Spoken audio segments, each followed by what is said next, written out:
Y vamos a estar analizando lo que el Señor quiere diciéndonos y que la ayuda del Espíritu Santo nos vaya hablando a cada uno de nuestros corazones con su palabra. Salmo 123. A ti alcé mis ojos, a ti que habitas en los cielos. He aquí, como los ojos de los siervos miran a la mano de sus señores, y como los ojos de la sierva a la mano de su señora, así nuestros ojos miran a Jehová, nuestro Dios, hasta que tenga misericordia de nosotros. Verso 3. Y acá nos enteramos por qué está pidiendo misericordia. Ten misericordia de nosotros, oh Jehová. Ten misericordia de nosotros, porque estamos muy hastiados de menosprecio. Hastiada está nuestra alma del escarnio, de la burla, de los que están en holgura, los ricos, y del menosprecio de los soberbios. Y el título del salmo que yo le puse es ¿qué hacer cuando me saturo? ¿Alguien ayer se saturó del calor? En algún momento del día dijeron, basta, mi cuerpo no tolera un grado más, ¿sí? Nosotros nos saturamos tanto que fuimos a comprar una piscina, imagínate lo saturados que estábamos. Cuando nos saturamos, saturarse es estar hastiado, estar sobrepasado, estar ya desbordado. Es como si fuera un vaso con agua, yo le pongo agua y cuando desborda ya está saturado el vaso, ya empezó.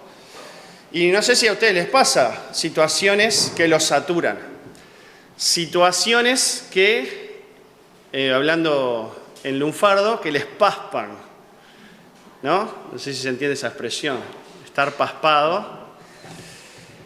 Situaciones que ya no va para más, ¿no? Situaciones que uno está sobrepasado, está sobregirado. Bien, este salmo nos dice qué hacer cuando estoy saturado, qué hacer cuando estoy explotado, totalmente paspado, harto, hastiado de una situación.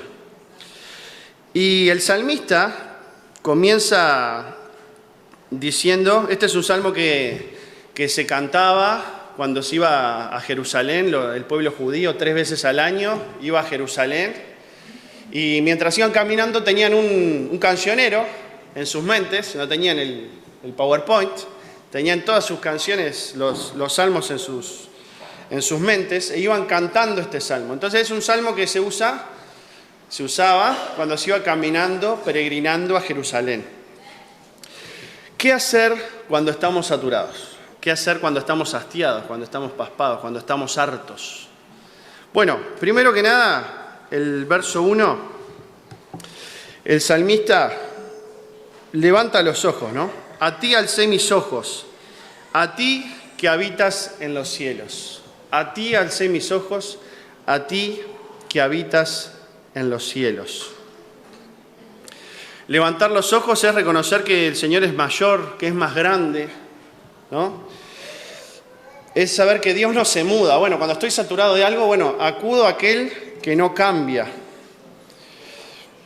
Y también al levantar la cabeza tiene un símbolo de dignidad, ¿no? De mirar más allá de nuestras circunstancias que me saturan, más allá de lo que veo, mirar hacia los cielos, mirar al Señor, reconocer que Él está sobre nosotros, que Él es soberano, que Él está arriba nuestro y que es el Creador y es el sustentador, es el que nos da el sustento diario, como leíamos, orábamos recién en la ofrenda, ¿no?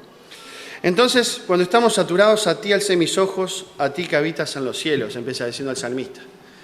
Cuando estamos saturados, podemos errar, podemos pecar, ¿sí? ¿Se acuerdan en Efesios que dice, si se enojan, no pequen, ¿no? Enojarse es inevitable, estar saturado a veces es inevitable, pero el tema es qué hacemos con esa saturación, qué hacemos cuando estamos hastiados, cuando estamos podridos, cuando estamos paspados de algo.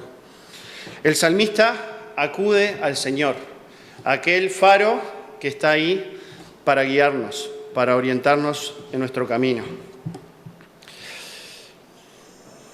Ustedes saben que en esa época los pueblos paganos vecinos a Israel, en los lugares altos, en cualquier monte, armaban lugares de adoración a los Baales, ¿sí? Entonces era muy común que en los montes hubiera algunos ídolos, algunas piedras, algunas maderas, y las personas iban a adorar a esa piedra, a esa madera, a una cosa muerta totalmente. Y acá está hablando de decir, no estamos adorando a cosas que no son verdad. Estamos mirando a aquel que es verdad, al que está en los cielos, al único Dios verdadero, ¿sí? Es una señal de confiar en Dios. Cuando estoy saturado, confiar en Dios, mirar al Señor, buscar su mirada. Hay una canción que dice, al levantar la mirada me estás mirando. Y me gusta esta expresión del artista, en una canción de Rescate. Al levantar la mirada me estabas mirando. A veces nosotros pensamos que Dios no nos está mirando, que Dios no está interesado en nosotros, pero en realidad es porque estamos mirando el piso, estamos mirando nuestro ego, estamos mirando nuestro pecado, estamos mirando nuestra maldad, estamos mirando nuestra necesidad, estamos mirando nuestro ombligo. Pero cuando levanto la mirada, me doy cuenta que el Señor te está mirando, el Señor me está mirando, el Señor está interesado en mí, está interesado en cada uno de nosotros, en lo que nos está pasando. Verso 2. ¿Cómo sigue el salmista? ¿Qué dice el salmista en el verso 2? Ahí empieza a hacer una comparación. Dice, yo miro a Dios que está en los cielos, pero lo miro de una manera especial. Mirá cómo lo mira. He aquí, como los ojos de los siervos miran a la mano de sus señores, y como los ojos de la sierva a la mano de su señora, así nuestros ojos miran a Jehová nuestro Dios, hasta que tenga misericordia de nosotros. Y acá usa una comparación de un tiempo donde había esclavitud. En ese contexto, el siervo es un esclavo, ¿no? Está hablando de esclavo. Y dice, no hay que mirar al Señor de cualquier manera. Y pone la comparación del siervo, de la sierva, del esclavo de la esclava, cuando mira a su amo. Parece que en esa cultura, muchas veces los amos, con un gesto de la mano, ya decían qué hacer, ¿no? Entonces los siervos que estaban ahí parados, por lo general cada casa tenía muchos siervos, y tenían que estar atentos a los más mínimos movimientos, ¿no? Y empieza hablando de los varones, ¿no? Dice, he aquí como los ojos de los siervos miran a la mano de sus señores, ¿no? El señor hacía un gesto y decía, abrí la puerta, traé la comida. Hasta hoy en las culturas árabes se hace eso, con un gesto de la mano. Pero después dice, y como la sierva, dice, hasta el más mínimo detalle, dice otra versión, prestaba atención, ¿no? Los varones vemos algunas cosas, pero las mujeres ven otras cosas. Dice, está hablando como el siervo, pero además como la sierva. Presta atención a los detalles de Dios, a los pequeños movimientos de Dios. Yo ayer contaba una anécdota que estamos en una casa, y era una casa muy fina, de una gente muy adinerada, y cuando nos sentamos a comer, la encargada de la casa hacía así y empezaban a servir. Hacía así, no sé qué gesto hacía, y empezaban a levantar. Hacía así y traían el vino, hacía así, traían toda la mesa, todos los momentos de la comida eran con movimientos de las manos y no se dirigía verbalmente a sus empleados en ese momento, ¿no? Era como que eran como accesorios, como una danza alrededor de uno de la mesa. Y de esa manera, ¿no? Dice, prestar atención a los más mínimos movimientos, dice el salmista. No mirar así nomás, sino prestar atención a los más mínimos movimientos. Y es interesante porque esto de prestar atención, lo que está esperando el salmista, es que Dios tenga misericordia de él, ¿no? Es que Dios tenga misericordia de él. En la comparación que está haciendo, el esclavo está ahí esperando. ¿Y qué espera el esclavo de su amo? Espera o una orden o una corrección, ¿no? Pero también espera el sustento, Y no sabe cuándo va a venir. No es que le dice, ¿cuándo va a venir el sustento? Y esto de esperar a que Dios conteste. No sé si les ha pasado tener que esperar a que Dios nos conteste. Estamos orando para que Dios tenga misericordia de nosotros, estamos orando por un familiar, estamos orando para abandonar un pecado, estamos orando para lo que sea, y parece que Dios no contesta, parece que Dios no responde. Y uno está orando, y Dios no responde, Dios no pasa nada, Dios no responde. Hablaba con una persona que me decía, hace años que estoy sintiendo que Dios no me responde, que Dios no me habla, que Dios no se comunica conmigo, no responde mi oración.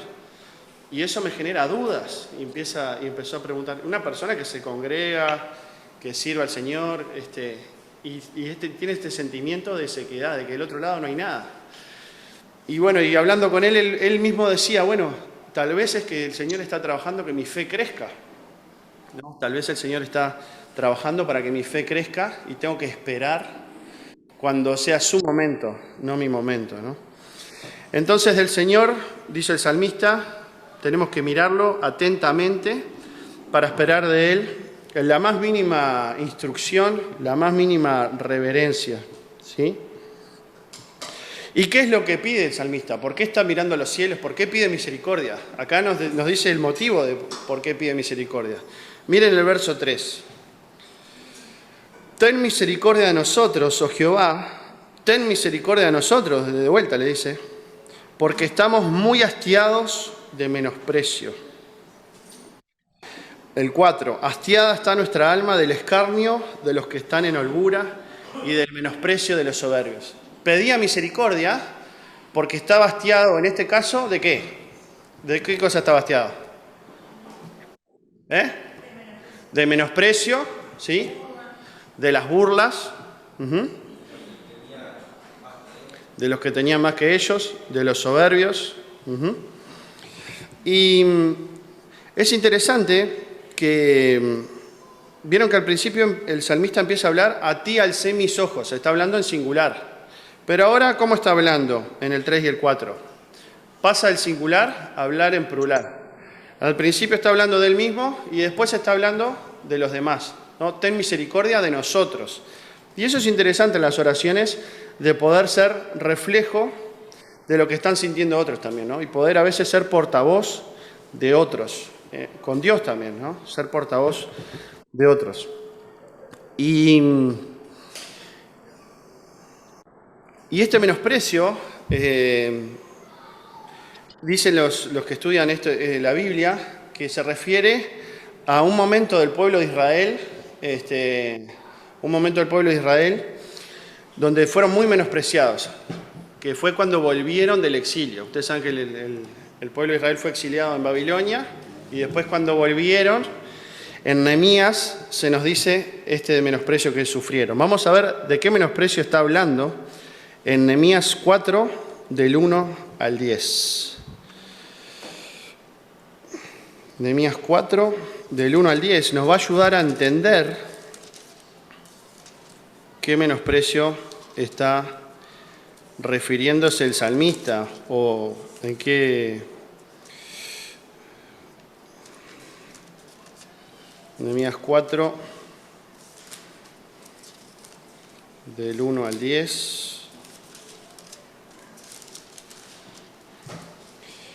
Dice, esto es cuando vuelven a reconstruir la muralla después del exilio. Dice, cuando oyó Sanbalat que nosotros edificábamos el muro, se enojó y se enfureció en gran manera, e hizo escarnio a los judíos.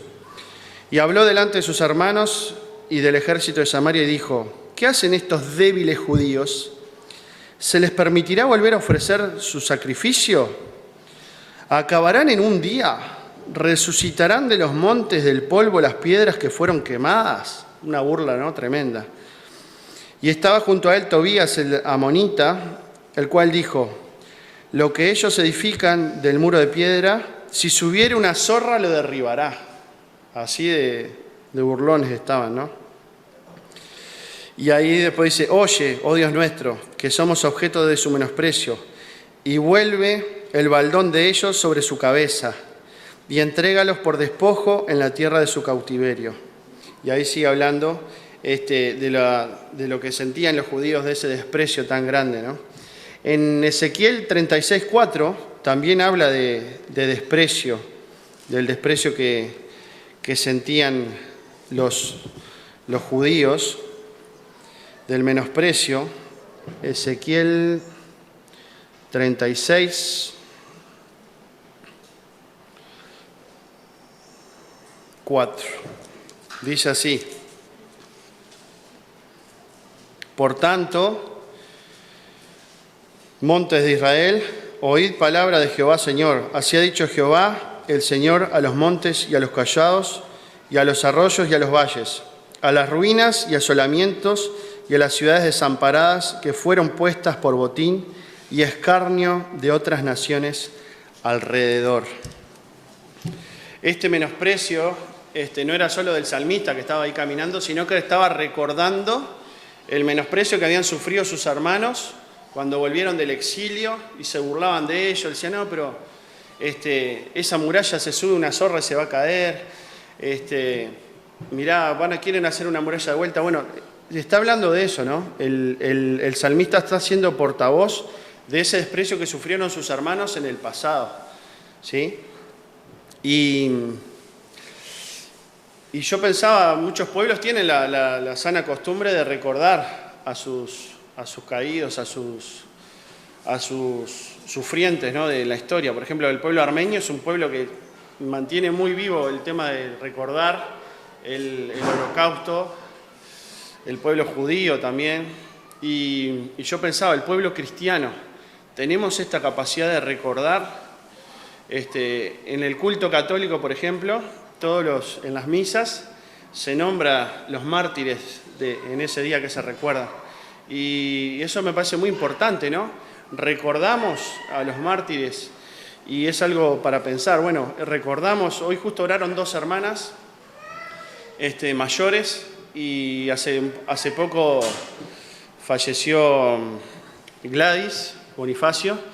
Y bueno, recordamos, ¿no?, que nosotros también somos consecuencias de las oraciones y de la fidelidad de otras personas. Entonces, ser portavoz y recordar lo que otros han hecho por nosotros, ¿sí? Recordar lo que otros han orado por nosotros y ayudado de tantas maneras. Y ten piedad, ten misericordia puede decirse, ten misericordia, ten bondad de nosotros, ten compasión de nosotros, ten piedad de nosotros, ¿no? Es el Kyrie eleison en griego, ¿no? Ten piedad de nosotros. No sé si hay alguien acá que está necesitando que el Señor tenga piedad de uno, que el Señor tenga misericordia de uno. ¿Y qué es la misericordia? Vieron que el salmista habla varias veces de la misericordia. Y la misericordia, dice el diccionario bíblico, es el aspecto compasivo del amor hacia un ser que está en desgracia o que por su condición espiritual no merece ningún favor. La misericordia, lo leo de vuelta, es el aspecto compasivo del amor hacia un ser que está en desgracia o que por su condición espiritual no merece ningún favor. No sé si a alguien le queda esta definición, ¿no? Si a alguien le queda el saco de esta definición. Y en Efesios 2:4 nos muestra lo que Dios ha hecho con nosotros, la misericordia que el Señor ha tenido con nosotros. Efesios 2:4 dice la misericordia que el Señor ha tenido con vos y conmigo. Pero Dios, que es rico en misericordia, por su gran amor con que nos amó, aun estando nosotros muertos en pecados, nos dio vida juntamente con Cristo. Por gracia sois salvos. Y juntamente con Él nos resucitó y asimismo nos hizo sentar en los lugares celestiales en Cristo Jesús, para mostrar en los siglos venideros las abundantes riquezas de su gracia en la bondad para con nosotros en Cristo Jesús. Porque por gracia sois salvos por medio de la fe, y esto no de vosotros, pues es don de Dios, no por obras, para que nadie se gloríe, porque somos hechura suya, creados en Cristo Jesús para buenas obras, las cuales Dios preparó de antemano para que anduviésemos en ellas. ¿Hay alguien que esté falto de misericordia?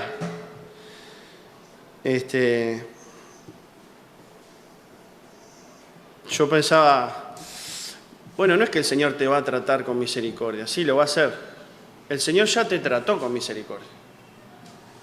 El Señor ya fue misericordioso con vos y conmigo en la cruz.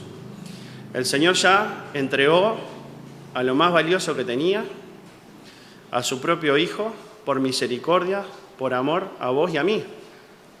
Entonces, el salmista está diciendo esta oración previo a Jesús, pero nosotros ya estamos del otro lado de la historia, ya conocemos lo que pasó en la cruz.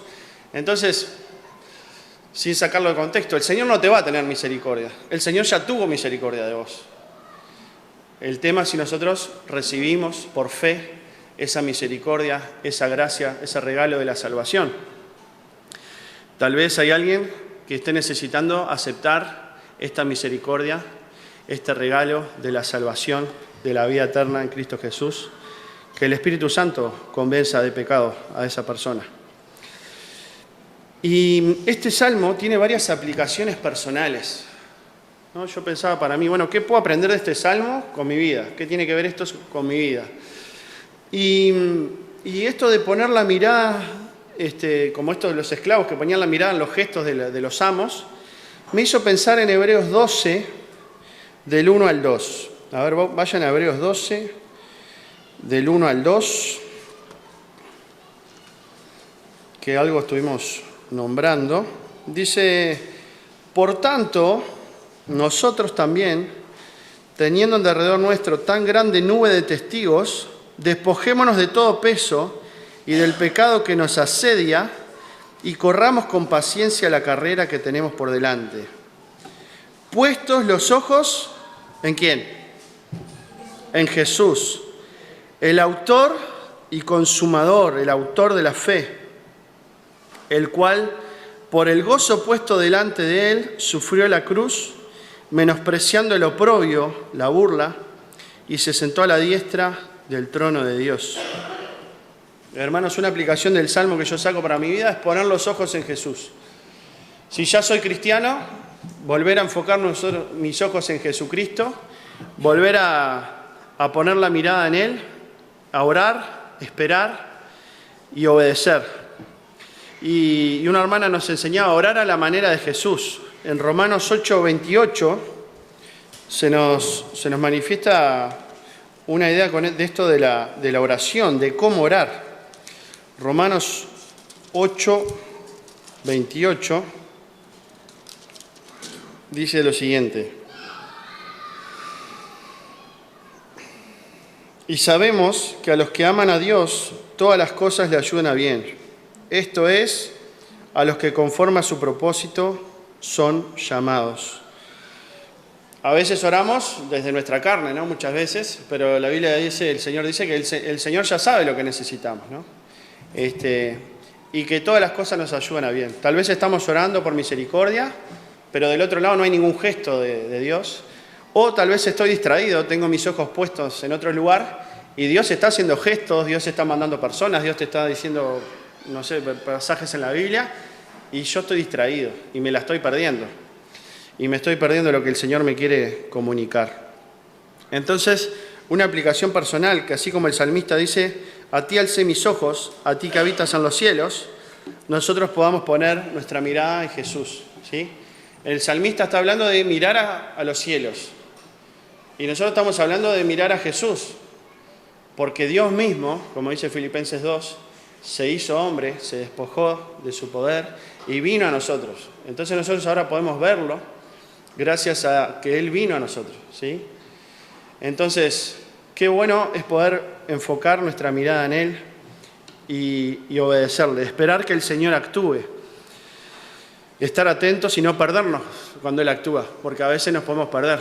¿Se acuerdan la pesca milagrosa? Que hay dos barcas. Bueno, una barca estaban ahí, vieron el milagro, y la otra barca estaban de lejos. No sé, a mí me pasa cuando estás en la playa pescando y ves que saca una corvina aquel. Está disfrutando sacando la corvina, y vos estás así mirando y estás viendo de lejos, pero te lo perdés de alguna manera, ¿no? No estás pescando vos. Entonces, no perdernos de estar donde el Señor está haciendo las cosas, no perdernos de lo que Él está haciendo. Esa como una primera aplicación personal. Y después pensaba, bueno, como esta actitud de los siervos, de los esclavos, una pregunta de un predicador Spurgeon, dice, ¿estoy dispuesto a servir al Señor en todas las cosas? ¿Estoy dispuesto a servir al Señor en todas las cosas? Y Mateo, en Mateo 16, 24, el Señor habla sobre esto, de estar dispuesto a servir a Él en todas las cosas. Mateo 16, 24. Vayan ahí. Mateo 16, 24. Dice lo siguiente. Palabras de Jesús. Entonces Jesús dijo a sus discípulos, si alguno quiere venir en pos de mí, niéguese a sí mismo y tome su cruz y sígame. Porque todo el que quiera salvar su vida, ¿qué dice? La perderá. Y todo el que pierda su vida por causa mía, la hallará. Esto me sorprende Jesús. Cuando le estaba yendo exitosamente bien, se daba vuelta y hacía estas preguntas, ¿no? Y era como filtraba enseguida a sus discípulos, quiénes lo seguían por los milagros, quiénes lo seguían por los sentimientos, y se iba. Es muy interesante de Jesús. Cuando está en relativo éxito, digamos, humano, bueno, vámonos de acá. Vámonos, subite al barco, vamos para el otro lado del lago, ¿no? No, pero volví a Capernaum, que hiciste unos milagros. No, tenemos que ir a predicar a otro lado. Servir al Señor en todas las cosas. Y para eso ser discípulos, ¿no? Si alguno quiere venir en pos de mí, niéguese a sí mismo y tome su cruz y sígame. Y una hermana me explicaba que esto de tomar la cruz y seguir a Jesús es día a día crucificar el yo, ¿sí? Ustedes saben que todos tenemos una persona dentro nuestro que se llama yo. Y es el egoísmo, ¿no? Y todos los días tenemos que sacrificar el yo. Ir y ponerlo en la cruz. Para que viva Cristo en nosotros y no nosotros, ¿sí? Lewis decía, bueno, Dios no tiene que, si nuestra vida fuera un árbol, Dios no tiene que podar unas ramas, cortar un poco acá para que quede mejor. Lo que Dios tiene que hacer es agarrar una motosierra, queda un poco anacrónico en el tema ecológico, y cortar el árbol de raíz y derrumbar el yo totalmente, ¿no? Rendirse ante Dios totalmente. No una poda religiosa de cantar, de vestirse, de hablar. No, romper el yo, confesar nuestro pecado, arrepentirnos de nuestro pecado y crucificar el yo cada día. Y esto de esperar, como los esclavos, que el Señor actúe, aumenta nuestra fe, como esta persona que me decía, bueno, Dios no me habla, pero tal vez Dios está haciendo que aumente mi fe, porque al no estar escuchando nada, estoy aumentando mi fe. ¿Y dónde habla de la fe? Hebreos 11. Hebreos 11, 1, da un ejemplo en Hebreos de un montón de personas de la fe, y dice, es pues la fe, la certeza de lo que se espera, la convicción de lo que no se ve. Es pues la fe, la certeza de lo que se espera, la convicción de lo que no se ve. Eso es la fe, hermanos, según la palabra. Y esta fe, como estos siervos que están esperando que se mueva la mano de su amo, yo pensaba, bueno, Jesús se refiere a nosotros de otra manera. Y en Juan 15, 14, vamos ahí a Juan 15.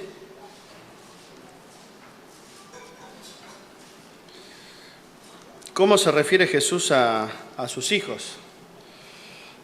A sus discípulos, mejor dicho. Juan 15, 14 al 17. Y esto va en contra de nuestro pecado de religiosidad.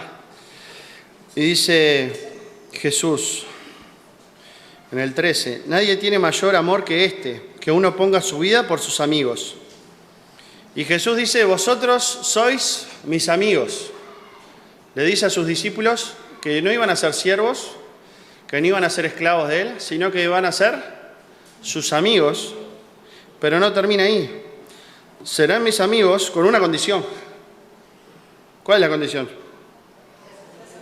Si hacéis lo que yo os mando, si hacen lo que yo les mando. Y acá aclara más Jesús, dice, ya no os llamaré siervos, porque el siervo no sabe lo que hace su Señor. Pero os he llamado amigos, porque todas las cosas que oí de mi Padre os las he dado a conocer. No me elegisteis vosotros a mí, sino que yo os elegí a vosotros, y os he puesto para que vayáis y llevéis fruto, y vuestro fruto permanezca, para que todo lo que pidiereis, y acá recordamos la oración del salmista pidiendo misericordia, al Padre en mi nombre, Él os lo dé. Y ahí aclara qué es lo que nos manda. Esto os mando, que os améis unos a los otros. Entonces, como el salmista, poder expresar otro aprendizaje que saco para mi vida, es poder expresar lo que nos está sucediendo. ¿Vieron en el verso 3? ¿Cómo dice el verso 3? A ver. Verso 3 dice, ten misericordia de nosotros, oh Jehová. Ten misericordia de nosotros, porque estamos muy hastiados de menosprecio. Hastiada está nuestra alma del escarnio de los que están en holgura y del menosprecio de los soberbios. Y esto es algo muy lindo de los salmos que nos enseña, que es a ser honestos con Dios, es a expresar nuestro corazón tal y como es. A veces, no sé si les ha pasado, se encuentran orando y se escuchan a uno mismo y parece que estás orando como en automático o que estás orando como ocultándole algo a Dios. Y es algo, Brenda le dice a Mateo, tené cuidado que yo tengo un superpoder, yo sé cuando me estás mintiendo. No sé si les pasa ese superpoder a las madres, que cuando su hijo le habla algo de mentira, parece que las madres tienen un superpoder que se dan cuenta que está mintiendo, ¿no? Y muchas veces nos comportamos así, como si Dios no nos conociera, ¿no? Entonces, abrir nuestro corazón delante de Dios, expresar nuestros sentimientos y esto de abrir el corazón, porque el salmista está hablando del menosprecio, de la burla. Si recordamos en Isaías 53, ¿quién pasó burla, menosprecio? El Señor mismo, Jesús mismo. Entonces, con más razón todavía, el Señor conoce lo que es vivir en menosprecio, conoce lo que es que los vecinos se burlen, conoce lo que es que echen suerte sobre su ropa, conoce lo que es ser escupido. Con más razón, el Señor entiende cuando estamos siendo saturados o estamos hastiados de alguna burla, porque el Señor sufrió eso por nosotros. En cuanto a una aplicación para la iglesia, yo pensaba, bueno, estamos en un tiempo siempre en febrero se hace de planificación como iglesia, y en Isaías 55,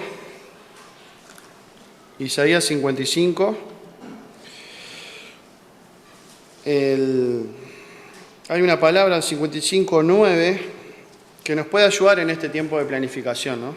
Dice, como son más altos los cielos que la tierra, así son mis caminos, más altos que vuestros caminos, y mis pensamientos más que vuestros pensamientos. En este tiempo de planificación, reconocer la soberanía de Dios en nuestros planes como iglesia. Tratar de alinear nuestros planes a sus planes. Que nuestros planes sean sus planes. Y una aplicación en cuanto a la sociedad. Bueno, ¿qué cosas nos saturan como sociedad? ¿Qué cosas? No sé si a alguien le satura la delincuencia. A mí sí. Y esa aparente prosperidad de los malos, ¿no? Y del avance de la maldad, también satura, ¿no? Un compañero de trabajo llegó al centro juvenil en Cerro Norte y un joven que le decía papá, ya no está, porque lo asesinaron, ¿no? Entonces, es saturante, ¿no? El tema de la violencia y la impunidad, ¿no? entonces llevar ese sentimiento al Señor. También hay otras cosas socialmente que personalmente me hastían, ¿no? La ley de eutanasia.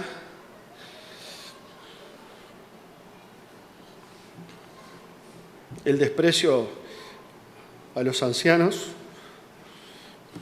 Y bueno, cada uno puede poner qué lo hastía de esta sociedad.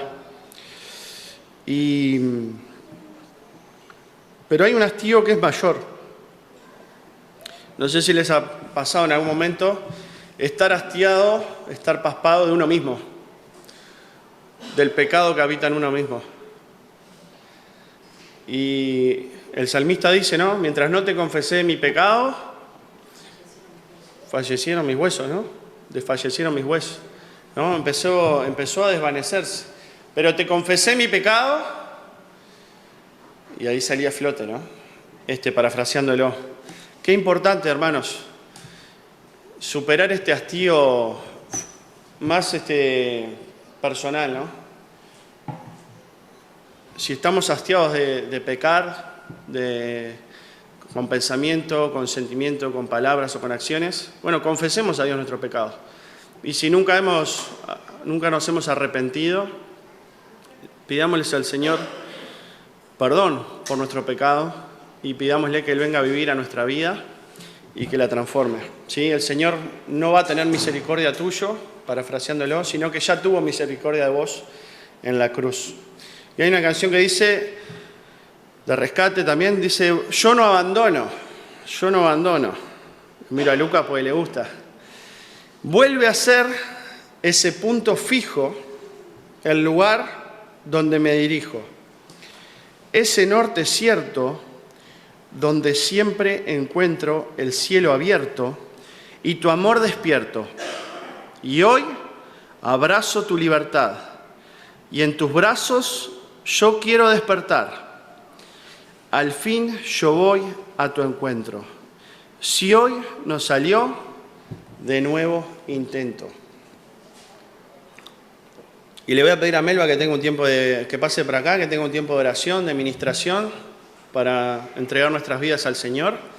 Y vamos a orar, vamos a ponernos de pie, tener un tiempo personal y después vamos a cerrar con una canción. Así que...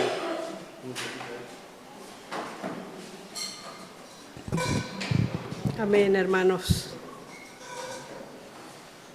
Dios habla bien clarito, ¿verdad? Cuánta necesidad de arrepentirnos, de volver a nuestras bases, de encarar este año que se abre ante nosotros, que no sabemos, no somos dueños de nuestra vida, pero la vida que Dios nos dé, que se pueda vivir en abundancia, como se leyó hoy también en el libro de Juan. Señor Dios, todos necesitamos de tu misericordia, todos necesitamos de tu amor, todos necesitamos reconocer nuestros pecados de omisión, de frialdad, de tibieza. Señor, muéstranos los pecados que nos son ocultos. Que cada uno de nosotros se arrepienta, recupere la fuerza de sus huesos, recupere la dignidad, recupere la paz interior, que solo tú la puedes dar a pesar de nuestras circunstancias. Si alguna persona no lo ha hecho y quiere entregar su vida al Señor ahora mismo, este es el momento. No somos dueños del minuto que sigue en nuestra vida. No sabemos si lo tenemos al minuto que sigue. Alabamos y bendecimos el nombre del Señor este día. No queremos volver a casa como llegamos, Señor. Queremos volver en dignidad, en paz. Señor, te entregamos la vida, Señor. para volverla a recibir diferente. Gracias, Señor, por tu palabra, que ella nos renueva, que ella como una espada de dos filos entra y saca lo que está mal y lo limpia. Oramos en el nombre de Jesús. Amén.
No fijé